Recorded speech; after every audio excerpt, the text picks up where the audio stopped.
जय हिंद दोस्तों।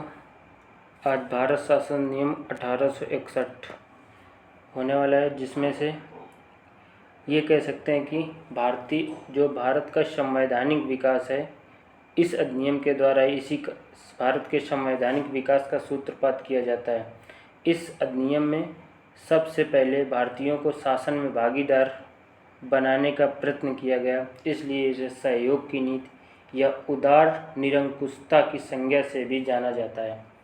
Governor general के विधिक कार्यों में जो गवर्नर जनरल होता था, उसमें से जो विधायी काम होते थे, विधायी कामों को आसानी से कर सके, इसलिए वो जो नए प्रांतों के निर्माण कर सकता, जो पुराने प्रांत थे उनको बांट करके नए प्रांतों का निर्माण कर सकता था, तथा जो पुराने प्रांत थे उनके नाम बदल सकता था, उनकी सीमा को परिवर्तित कर सकता था, उनके क्षेत्र को भी विभाजित कर सकता था। और क्या कर सकता था, और जो नए प्रांत निर्माण करता था, उसमें गवर्नर या लेफ्टिनेंट गवर्नर की नियुक्ति कर सकता था। अब इसके बाद आता है, इसी अधिनियम में केंद्रीय कार्यकारिणी के सदस्यों की संख्या 4 से 5 कर दी जाती है, और इसमें ये कहा जाता है जो 5वां सदस्य होगा उसको विधिवेत्ता होना अनिवार्य होता है। और केंद्रीय सरकार को सार्वजनिक ऋण, इसमें से जो केंद्रीय और प्रांतीय सरकारें थी, तो इस जो अधिनियम में आता है, इस अधिनियम में केंद्रीय सरकार को प्रांतीय सरकारों की अपेक्षा अधिक अधिकार दिए गए थे, जैसे कि सार्वजनिक ऋण हो गया, मुद्रा हो गया, डाक हो गया, डाक एवं तार की व्यवस्था हो गई, धर्म की व्यवस्था, धर्म के लिए भी केंद्र सरकार को ज़्यादा प्रतिनिधित्व, धर्म के मामले में केंद्र सरकार को ज़्यादा अधिकार दिए गए थे। इसी में भारत परिषद की विधायी संस्था बनाया गया। भारत परिषद को और क्या बनाया गया, विधायी संस्था बना दिया गया। ठीक है, अभी तक जो भारत परिषद था 1858 के नियम में, वो एक संवैधानिक नियम था, मतलब एक विधायी संस्था नहीं थी, सिर्फ ऐसे ही काम करती थी। लेकिन इस नियम में विधायी संस्था बना दिया गया, और जो भारत में रहने वाले सभी ब्रिटिश तथा भारतीय प्रजा, भारत सरकार के कर्मचारी हो गए, भारतीय रियासतों तथा सम्राट के राज्य क्षेत्रों, सम्राट के जो राज्य क्षेत्रों के अधीन में रहने वाले जितने भी व्यक्ति हो गए, सभी स्थानों, सभी वस्तुओं के संबंध में कानून बनाने का अधिकार भारत परिषद को दे दिया गया। क्यों दे दिया गया था? क्योंकि भारत परिषद को अब क्या बना दिया गया था, एक विधायी संस्था बना दिया गया था।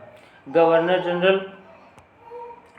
जनरल में अपनी परिषद में सदस्यों की संख्या 6 से 12 कर सकता था, और इसमें ये कहा गया था जो ये सदस्य होंगे, ये आधे से आधे सदस्य गैर सरकारी होंगे, और इनका कार्यकाल 2 वर्ष होगा, और इसमें से ज़्यादातर जो जितने भी वृद्धि होगी वो सारे के सारे मनोनीत किए जाएंगे, और जो ये गवर्नर जनरल उसकी परिषद होगी, तो इसकी परिषद में जो ये काम करेंगे, तो ये कानून या विधि बनाने का निर्माण करेंगे। इस विधि को गवर्नर जनरल मान सकता था या इनको ठुकरा सकता था। अब आते हैं आगे कि अब इस समय पर भारत का गवर्नर जनरल कौन हुआ? लॉर्ड कैनिंग था।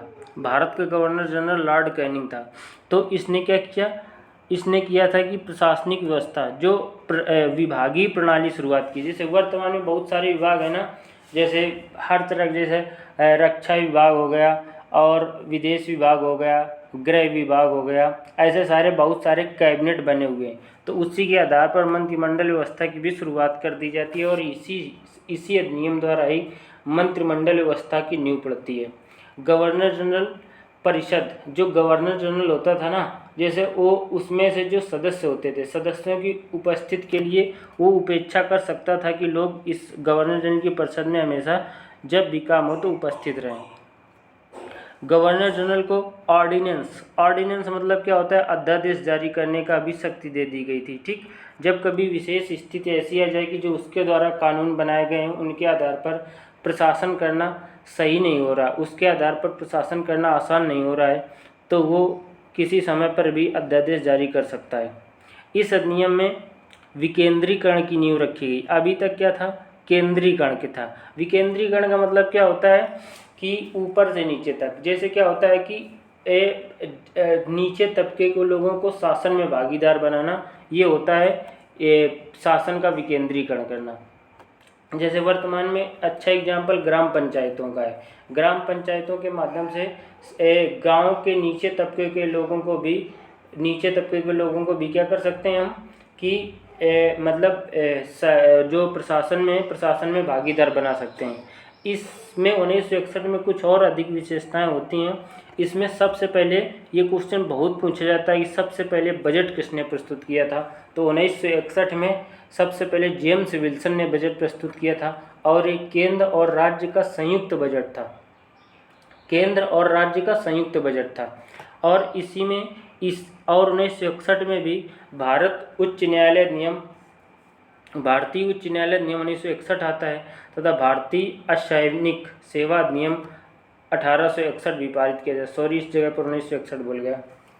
ठीक, इस प्रकार था ये हमारा क्या 1861 का नियम। ठीक, तो 1861 के नियम में याद रखना है कि इसमें क्या किया गया है, जो भारत परिषद होती है, भारत परिषद को विधायी संस्था बना दिया जाता है। और इसी में क्या होता है कि 1861 के अधिनियम में ही संवैधानिक विकास का सूत्र 1861 का जो नियम होता है, इसी में ही भारत के संवैधानिक विकास का सूत्रपात किया जाता है। कैसे पता चलता है सूत्रपात किया जाता है? क्योंकि इसमें भारतीयों को शासन में भागीदार बनाने का कोशिश की जाती है, जिसको ही उदार निरंकुशता या सहयोग की नीति से जाना जाता है। इसमें क्या कर सकता था, जो गवर्नर होता था वो नए प्रांतों का गठन कर सकता था। नए प्रांतों के गठन करने के साथ ही उस पर गवर्नर या लेफ्टिनेंट गवर्नर को लगा सकता था और जो उसके प्रांत थे उनके सीमा, नाम या क्षेत्रफल को भी परिवर्तित कर सकता था। ये इसकी कुछ विशेषताएं। इसमें ये जरूर याद रखना कि इसमें से भारत परिषद को क्या बना दिया गया था, भारत परिषद को एक विधायी संस्था बना दिया गया था और विभागीय प्रणाली की शुरुआत ही 1861 में होती है। ठीक, इसी प्रकार मंत्रिमंडल व्यवस्था की नींव अगर पूछे किस अधिनियम पर पड़ती है, तो 1861 के अधिनियम से ही मंत्रिमंडल व्यवस्था की नींव पड़ती है। अब अगला नियम आता है 1892 का अधिनियम। 1892 के अधिनियम में बात क्या, इससे क्यों आना पड़ा? क्योंकि जब 1857 की क्रांति होती है, 1857 की क्रांति के बाद भारतीयों पे शिक्षा का प्रसार बहुत तेज़ी से होता है। जब शिक्षा का प्रसार होता है तो राष्ट्रीयता की भावना बहुत ही सुदृढ़ हो जाती है और उसी समय पर कुछ समय बाद ही 1885 में कांग्रेस की स्थापना हो जाती है तथा इल्बर्ट विल विवाद के पश्चात फिर इसी के बाद इल्बर्ट विल विवाद हो जाता है। तो भारतीयों को प्रशासन तथा विधि निर्माण में और अधिक प्रतिनिधित्व और अधिक साझेदारी बढ़ाने के लिए मांगें तेज हो जाती है। इसी के उपलक्ष्य में भारत परिषद अधिनियम 1892 लाया जाता है। इसमें करते क्या है कि केंद्रीय व्यवस्थापिका सभा तथा प्रांतीय व्यवस्थापिका सभा दोनों में क्या करते हैं, जो नामजद सदस्यों की संख्या बढ़ा दी जाती है। केंद्रीय व्यवस्थापिका सभा तथा प्रांतीय व्यवस्थापिका सभा में दोनों में नामजद सदस्यों की संख्या बढ़ा दी जाती है और केंद्रीय व्यवस्थापिका सभा में कम से कम 10 और अधिक से अधिक 16 सदस्यों को इसमें क्या कर लिया जाता है, इनकी संख्या निर्धारित कर दी जाती है। जो केंद्रीय व्यवस्थापिका सभा में है तो कम से कम 10 सदस्य होने चाहिए और अधिक से अधिक 16 सदस्य होने चाहिए और इसमें से 10 सदस्य ऐसे होने चाहिए जो गैर सरकारी होना चाहिए। और प्रांतीय व्यवस्थापिका सभा में गैर सरकारी सदस्यों की संख्या भी इसमें भी वृद्धि की गई। इसमें कहा गया कि बम्बई और मद्रास में न्यूनतम 8 और अधिकतम 20, मुंबई और मद्रास में न्यूनतम 8 और अधिकतम 20, जबकि बंगाल में अधिकतम 20 होना चाहिए। उसमें न्यूनतम का कोई उल्लेख नहीं किया गया था। और जबकि उत्तर पश्चिम प्रांत में इनकी अधिकतम संख्या 15 निश्चित की गई। ठीक, तो ये याद रखना है कि केंद्रीय व्यवस्थापिका सभा तथा प्रांतीय व्यवस्थापिका सभा दोनों में नामजद संख्या गैर सरकारी सदस्यों की संख्या बढ़ाई गई, जबकि केंद्रीय व्यवस्थापिका सभा में क्या किया गया, कम से कम 10 और अधिक से अधिक 16 संख्या निश्चित की गई, जिसमें से 10 गैर सरकारी होने चाहिए। और प्रांतीय व्यवस्थापिका सभा में मद्रास और बम्बई में न्यूनतम 8 और अधिकतम 20, और बंगाल में अधिकतम 20, और जबकि उत्तर पश्चिमी प्रांत में अधिकतम संख्या 15 निश्चित की गई। और इसी में कहा गया कि परिषद के अधिकारों की संख्या, जो परिषद के अधिकारों की संख्या में भी वृद्धि कर दी जाती है। इसमें बोला जाता है कि भारतीय अब क्या कर सकते हैं, भारतीयों को भारतीयों पर बजट पर बहस करने का अधिकार दे दिया जाता है, ठीक, प्रश्न पूछने का अधिकार दे दिया जाता है, किंतु मतदान और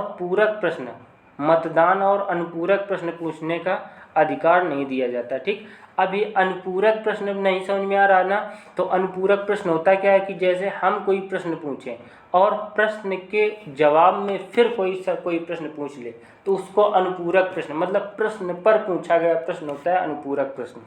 ठीक, तो इसमें से क्या क्या याद रखना है कि केंद्रीय व्यवस्थापिका सभा में गैर सरकारी सदस्यों की संख्या बढ़ाई गई तथा प्रांतीय व्यवस्थापिका सभा में भी गैर सरकारी सदस्यों की संख्या बढ़ाई गई, और इसमें से जो परिषद के अधिकार भी बढ़ाए गए। इसमें क्या कर सकता था, जो भारतीय सदस्य बजट पर बहस कर सकते थे, प्रश्न पूछ सकते थे, लेकिन क्या नहीं कर सकते थे, मतदान और अनुपूरक प्रश्न नहीं पूछ सकते थे। इसमें से निर्वाचन पद्धति का भी प्रारंभ किया जाता है। ठीक, इसमें और क्या किया जाता है, निर्वाचन पद्धति का भी प्रारंभ किया जाता है। और ये निर्वाचन पद्धति होता क्या है कि इसमें से जो गैर सरकारी सदस्य होते हैं, गैर सरकारी सदस्यों का गैर सरकारी सदस्य होते हैं वो नगर पालिका, जिला बोर्ड, विश्वविद्यालय तथा वाणिज्य मंडल द्वारा अप्रत्यक्ष रूप से चुने जाते हैं। ठीक, तो याद रखना जो गैर सरकारी सदस्य होते हैं ना, तो गैर सरकारी सदस्य क्या होते हैं, अप्रत्यक्ष रूप से इनका निर्वाचन होता है। इसमें से कौन कौन से निर्वाचन में भाग लेते थे, नगर पालिका हो गए, जिला बोर्ड, विश्वविद्यालय तथा वाणिज्य मंडल। अब ये तुम्हारा 1892 का आचार्य। ठीक, 1892 का भारत शासन नियम में क्या, केंद्रीय व्यवस्थापिका सभा में गैर सरकारी सदस्यों की संख्या बढ़ाई गई और प्रांतीय व्यवस्थापिका सभा में भी गैर सरकारी सदस्यों की संख्या बढ़ाई गई और निर्वाचन पद्धति का आरंभ किया गया। परिषद में अधिकारों की संख्या भी वृद्धि की गई। इसमें कहा गया कि ये बजट पर बहस करने और प्रश्न पूछने का अधिकार दिया गया, किंतु मतदान और अनुपूरक प्रश्न पूछने का अधिकार नहीं दिया जाता। इसके बाद आता है 1909 का मार्ले मिंटो सुधार अधिनियम। ठीक, 1909 का भारत शासन अधिनियम और इसका दूसरा नाम क्या है, मार्ले मिंटो सुधार अधिनियम। इस समय पर मार्ले क्या थे, मार्ले भारत सचिव थे और मिंटो क्या थे, मिंटो वायसराय थे। मार्ले भारत सचिव और मिंटो वायसराय। उस समय पर अरुणडेल समिति की सिफारिश पर एक समिति बनाई गई थी ब्रिटेन में, जिसका नाम क्या था, अरुणडेल समिति। अरुणडेल समिति की सिफारिश पर मार्ले मिंटो सुधार अधिनियम लाया गया।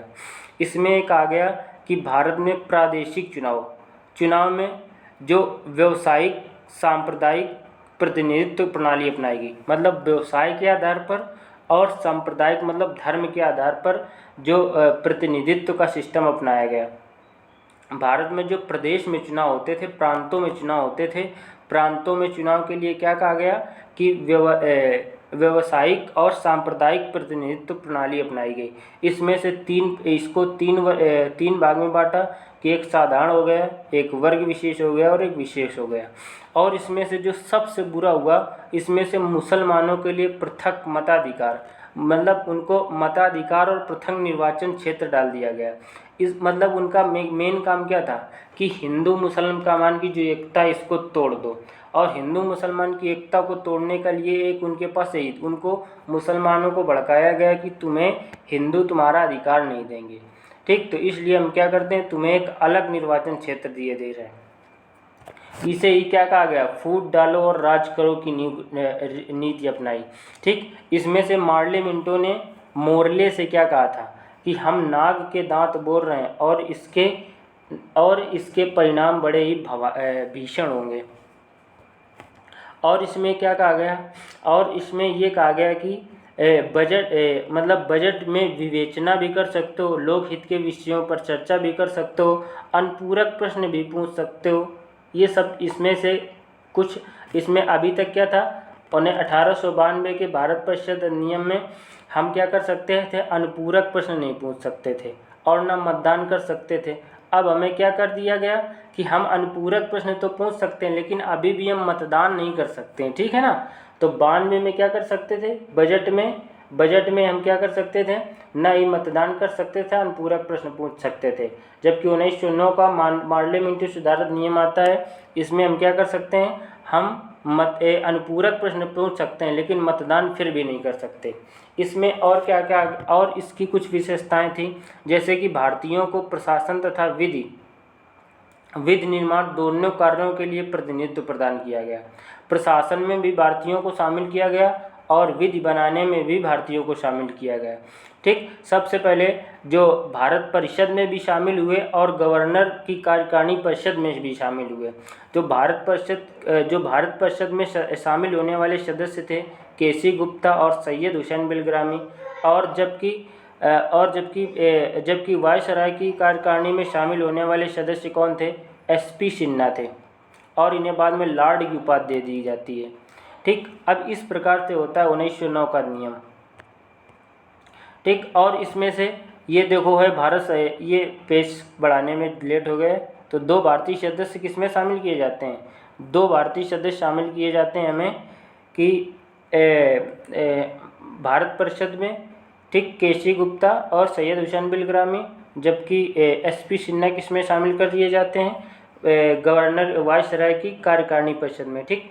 तो आज कौन कौन से नियम पढ़े, एक तो तुमने पढ़ा 1861 का अधिनियम, और एक पढ़ा 1892 का नियम, 1892 के बाद आता है 1909 का नियम, ठीक।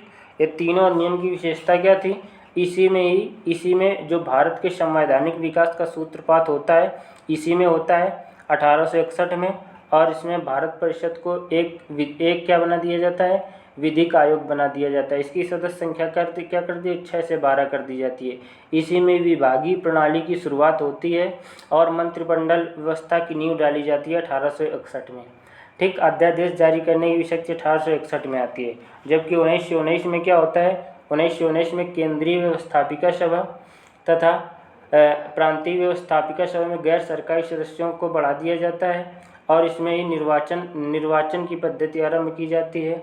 और बजट पर क्या कर सकते थे, भारतीय सदस्य अब मतदान कर सकते हैं, अनुपूरक प्रश्न पूछ सकते थे, ठीक। और फिर 1909 का आता है पार्लियामेंट्री सुधार नियम। इसकी मुख्य विशेषता क्या होती है, इसमें से फूट डालो और राज करो की नींव रखी जाती है, ठीक। इसमें क्या कर सकते थे, अनुपूरक प्रश्न पूछ सकते थे, और अनुपूरक प्रश्न और लोकहित विषयों के प्रश्न पूछ सकते, लेकिन मतदान नहीं कर सकते थे, ठीक। तो इस प्रकार 3 अधिनियम हो गए, 1861, 1892 और 1899, ठीक है दोस्तों। जिसको पसंद आए तो इसको सब्सक्राइब करें, लाइक करें और कमेंट्स बॉक्स में बताएं, और हमारे